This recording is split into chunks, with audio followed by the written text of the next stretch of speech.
बच्चों, कैसे हैं आप सभी? मैं आशा करती हूँ सभी लोग स्वस्थ और प्रसन्न होंगे। आज हम हमारा पाठ काबुली वाला को पढ़ेंगे और समझेंगे। तो आइए शुरू करते हैं इस पाठ को। ये है पाठ 3, काबुली वाला।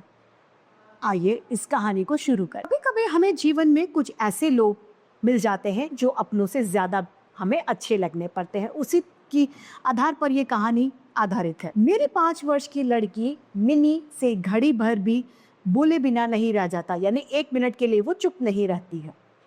एक दिन सवेरे सवेरे ही बोली, बाबूजी, रामदयाल दरबान है ना, वह काक को कौवा कहते हैं। क्या कहते हैं? कौवा को काक, काक को कौवा कहते हैं। कुछ जानता नहीं है बाबूजी। मेरे कुछ कहने से पहले ही उसने दूसरी बात छेड़ दी। देखो बापूजी, भोला कहता है आकाश में हाथी सूंड से पानी फेंकता है, इसी से वर्षा यानी बारिश होती है। अच्छा बापूजी, भोला झूठ बोलता है ना। और फिर वह खेलने लग गई। मेरा घर सड़क के किनारे है। एक दिन मिनी मेरे कमरे में खेल रही थी। अचानक वह खेल छोड़कर खिड़की के पास दौड़कर आई और बड़े जोर से चिल्लाने लगी, काबुली वाले, ओ काबुली वाले। कंधे पर मेवों की झोली लटकाए और अंगूर की पिटारी यानी अंगूर की टोकरी लिए एक लंबा सा काबुली धीमी चाल से सड़क पर जा रहा था। जैसे ही वह मकान की ओर आने लगा, मिनी अंदर भाग गई। उसे डर लगा कि कहीं वह उसे पकड़ कर न ले जाए। उसके मन में यह बात बैठ गई थी कि काबुली वाले की झोली के अंदर तलाश करने पर उस जैसे और भी 2-4 बच्चे मिल सकते हैं। यानी वो सोचती थी कि झोली में बच्चों को पकड़कर ले जाया करते थे। वो है काबुली वाला, उसके मन की कल्पना थी। काबुली वाले ने मुस्कुराते हुए मुझे सलाम किया। मैंने उससे कुछ सौदा खरीदा। फिर वह बोला, बाबू साहब, आपकी लड़की कहाँ गई? मैंने मिनी के मन से डर दूर करने के लिए उसे बुलवा दिया। काबुली वाले ने झोली से किशमिश और बादाम निकालकर मिनी को देना चाहा, पर उसने नहीं लिए क्योंकि वो उससे डर रही थी। डरकर वह मेरे घुटनों से चिपक गई। काबुली वाले से उसका पहला परिचय इस तरीके से हुआ था। कुछ दिन बाद मैं जब जरूरी काम से बाहर जा रहा था, मैंने देखा कि मिनी काबुली वाली से बहुत बातें कर रही थी और काबुली वाला मुस्कुराते हुए सुन रहा था उसकी बातों को। मिनी की झोली बादाम और किशमिश से भरी हुई थी।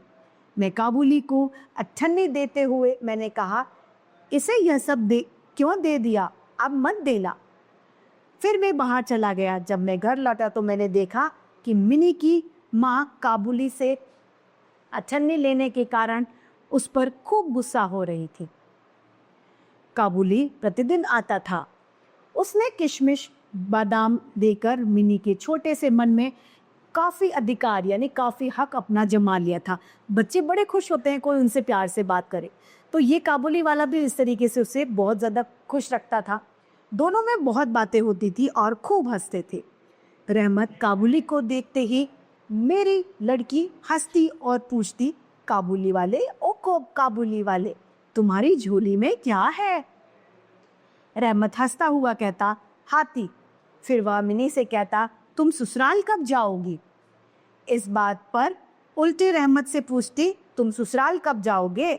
रहमत अपना मोटा गुस्सा तान कर कहता, हम ससुराल को मारेगा। इस पर मिनी बहुत हंसती थी। हर साल सर्दियों के आखिर में काबुली अपने देश को चला जाता था, यानी अपने राज्य में जाता था। जाने से पहले वह सब लोगों से अपना पैसा वसूल करने में लगता था। उसे घर घर घूमना पड़ता, मगर फिर भी रोज वह मिनी से एक बार मिलने उनके यहाँ पर जरूर आया करता था। एक दिन सवेरे मैं अपने कमरे में बैठा कुछ काम कर रहा था। उसी समय सड़क पर जोर का शोर सुनाई दिया, यानी तेज आवाज आई। देखा तो पाया कि उस रहमत को 2 सिपाही बांधे हुए ले जा रहे थे। रहमत के कुर्ते पर खून के दाग थे और एक सिपाही के हाथ में खून से सना हुआ छुरा यानी चक्कू था। कुछ लोगों के मुंह से सुना कि हमारे पड़ोस में रहने वाले आदमी ने रहमत से चादर खरीदी थी।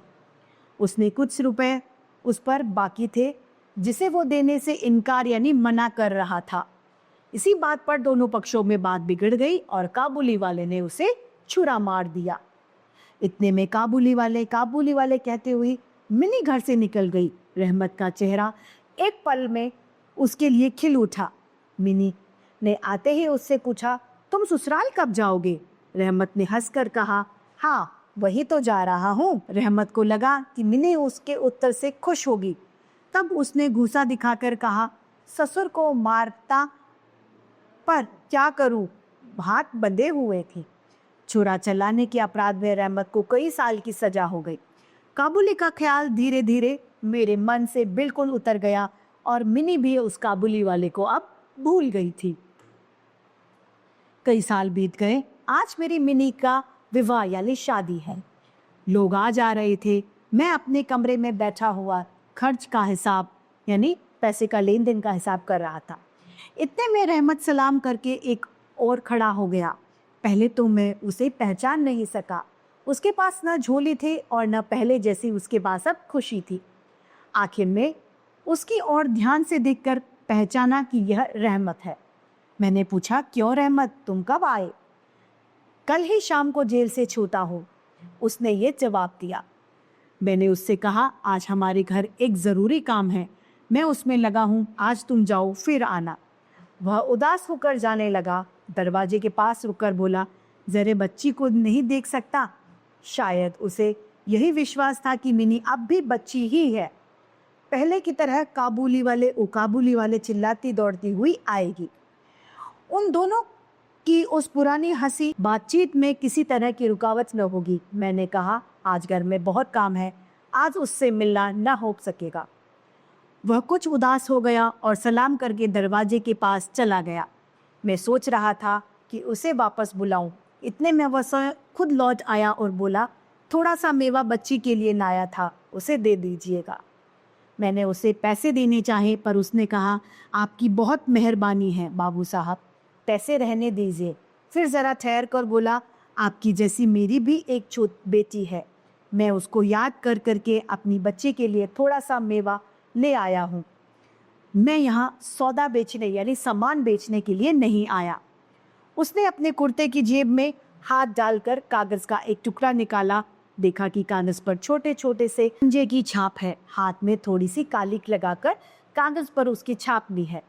अपनी बेटी की इस याद को छाती से लगाकर रहमत हर साल कोलकाता की गली कूचों में सौदा यानी सामान बेचने के लिए आता था। यह देखकर मेरी आंखें भर आई। सब कुछ भूलकर मैंने उसी समय मिनी को बाहर बुलाया। विवाह यानी शादी की पूरी पोशाक यानी ड्रेस में, गहने में मिनी शर्म से सिकुड़ी मेरे पास आकर खड़ी हो गई।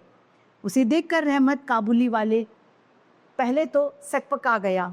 उसने पहले जैसी बातचीत करने के बाद में वह हंसते हुए बोला, लल्ली सास के घर जा रही है क्या?